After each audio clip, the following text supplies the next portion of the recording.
আগদা বলেন বেলাল রে, আসমান এবং জমিনের মালিক যদি দুইজন হইতো, দুই খোদার গুতাগুতিতে আসমান জমিন ধ্বংস হয়ে যাইতো। বোঝা গেল আসমান এবং জমিনের মালিক দুইজন হইতে পারে না। আমার খোদা কয়জন তুমি জানো? বেলাল বলে না না, আল্লাহর পয়গম্বর বলেন আল্লাহু লা ইলাহা ইল্লা হুয়াল হাইয়ুল কাইয়্যুম। আল্লাহু আকবার বলেন।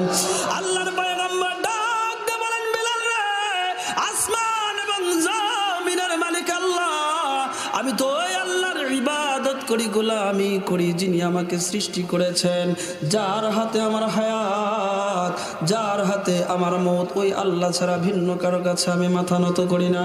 আল্লাহর পয়গম্বরের কথা শুনিয়ে হযরতে বেলাল ডাক দেয়, কয় নবী গো, যেমন করে সুন্দর করে তো কেউ কোনোদিন আমাদের বুঝায় নাই।